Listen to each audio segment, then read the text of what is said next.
player to be the best person, be the best individual.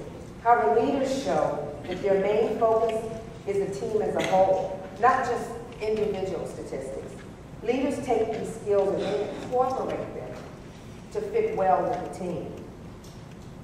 Learn from all of your experiences. An important asset in many leaders is the ability to learn from all of their experiences.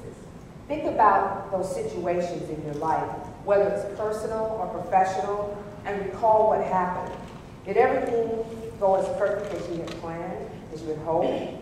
What improvements would you like in order to make the experience more rewarding, more enjoyable? And aside from learning the value from your own point of view, get feedback from your other colleagues and your peers. No one really likes to hear criticism, but a vital leader, a skilled leader, possesses the ability to take the feedback and use it positively to improve the next experience. Work on your communication skills, and I think this is something I practice it every day because I am horrible what I'm going to get into about listening. One of the most difficult skills for a leader to perfect is the ability to communicate and well effectively. Many aspects can get in the way of good communication, so it's important to keep a few things in mind. Always know what your purpose is and what you're trying to communicate. And if you're not completely sure of what you want to convey, how will anyone else? Also be proactive and make sure that your peers and your coaches understand exactly what you're trying to communicate. By practicing two-way communication, you leave little room for discrepancy and a lot of room for clarity. Listening. The biggest mistake a leader can make is not showing that he's listening or she's listening. If you do not show that you're actively listening, your credibility as a leader and as a person diminishes. When listening to others, make sure you engage in what they're saying. Body language is really key. Establish eye contact and make sure you're not doing other things. Make sure that you're using the two-way communication. And make sure that you are providing feedback. Be assertive. One of the most obvious qualities people look for in a leader is assertiveness. Leaders need to be assertive in order to accomplish what they want. If a leader doesn't speak up, then who will? However, it is important for you to make sure that you don't abuse the skill and it becomes the word aggressive. A leader who is overly assertive is oftentimes unpleasant to work with. Next and big is manage your stress. Stress is an aspect that, if not managed well, can greatly affect others. Teammates look for a leader who can help and guide. So if the leader can't manage their own personal stress, it will spill over negatively to their peers.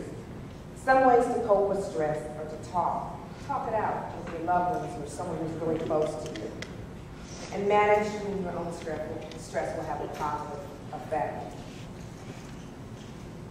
I want to talk to you about personal branding because this is the big key, especially when you graduate and you start your job. Because I can tell you, when I interview people, I really want to know who they are. And I want them to talk to me about who they are. What have they done? Who have they connected themselves with? What networks are they a part of? And those are really key. Last week, I conducted what I call a lunch and learn. And it's a session on personal branding. I did it with a real estate investment company. And I had a really great conversation with them. And they asked a question, the question had to do with how personal branding can help those in leadership position, and how do they take it to the next level? And my answer was, personal branding is extremely important at executive levels because it's critical for a leader to convey what their leadership brand is. And I have conducted personal branding exploratories with those at executive levels for this very purpose.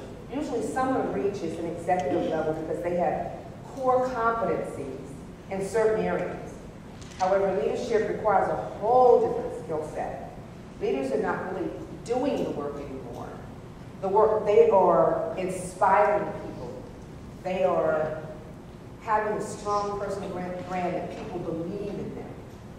So I want to present you with 7 principles on personal branding and discuss how they relate to you. The first one is be clear. You have to talk about what you stand for. What is my leadership brand? Leaders are visionaries and need to be able to convey their organization to their organization very clearly and very concisely, very effectively. 2, be professional. Leaders need a whole different set of skills such as managerial and organizational skills that they may not have had to call upon in a prior life or prior job. They've been thrusted into this position of leadership.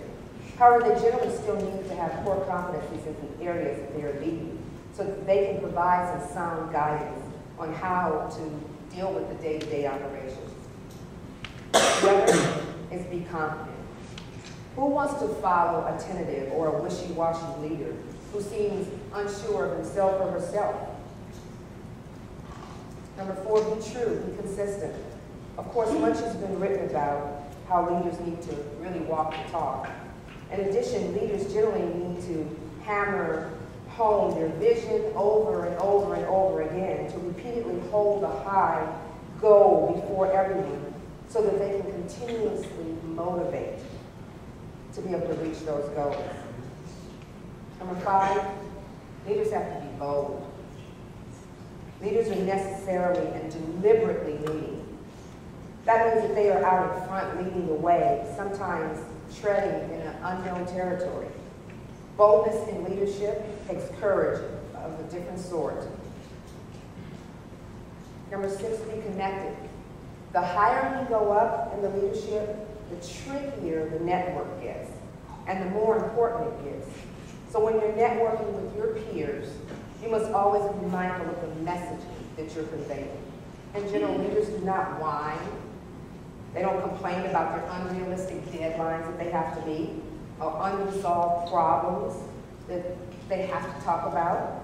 They must find other like-minded leaders to discuss their challenges with in an appropriate forum. But often, it's funny because the alliances they form throughout your industries really ends up being very beneficial to the company as a whole. So once you become a leader in your company or organization, be connected and figure out how you can network at a whole new level. Number 7, be dynamic. Leadership skills are different than professional skills. There are always new levels of leadership to be achieved. We're just really never done. While someone in accounting may eventually be able to check a box on skills related to tax implications and general accounting principles, a leader of an accounting department, he'll need to be able to motivate the team when they're tired and overworked and they're overloaded and they have to deal with crunch time.